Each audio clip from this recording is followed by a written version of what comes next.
Hey viewers, the Colonel speaking to you live from the Grange, British Imperial YouTube Broadcasting. Tape of the Columbia Record DB1646, a schoolgirl's story by Arthur Marshall, humorous monologue by the author. Here we go.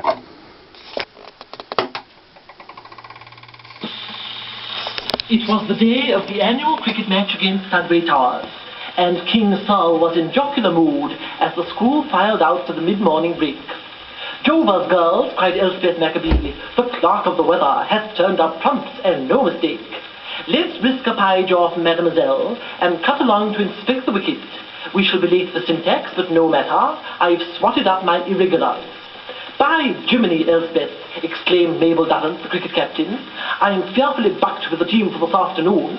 We've got Betty Moorhead at long stop, Gladys Frinton is a ripping stone wall, and Chloe means business, for she spent last night in her cubicle practicing her googlies, and she has knocked off Spuds. That leaves just one place, and the only possibles left are Frida Medlicott and Prudence Pitaway. But Frida is in Coventry, and Prudence has split her tongues." "By Jingo, Mabel," ejaculated Elspeth, "there's a youngster over there showing pretty scrumptious form at the nest.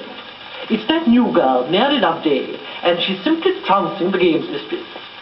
Miss Baines had kept wicket for Lundy Island, but she could make nothing of Mary's hot deliveries. The plucky little girl put all she knew into her lobs, and her balls were like greased lightning.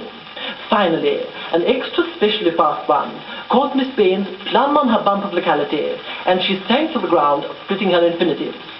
"Bravo, young'un," cried Mabel. "Those balls of yours are positive corkers." And then she added casually, "Care to turn out for the 11th today?" Mary's eyes flashed with delight. "Oh, Mabel, thanks ever so," was all she could get out. But by the time the tea interval was over, things were critical. Gladys Frinton's sneaks had lost all their old vim and fire, and Elspeth Maccabee had turned out to be a regular butterfinger. Mabel Durrant, with a worried little frown, tossed the ball to Mary Loveday. "Bowl from the gymnasium end, youngster," she commanded, "and remember, the jolly old cow is in a pretty tight fix." Mary shook back her curls and clutched the precious spheroid. She had pinned a picture of W.G. under her tunic, and there were miniatures of Larwood all over her. Her first ball was a positive thunderclap, and it crashed the wickets into smithereens. But the balls that followed were even faster. A zoom, a boom, a whiz, a ping. The bails flew in all directions. Then, last girl in, and 1 minute to go. Mary was as cool as a cucumber. She sped to the crease, her wiry frame unleashed itself, and compared with our little friend, Big Bertha was nowhere.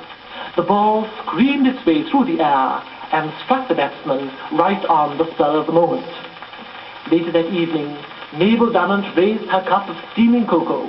"Girls," she cried, "I give you a toast, and mind, no heel tap. Congratas to Mary Loveday, a topping little spot who does her bit and knows what's what."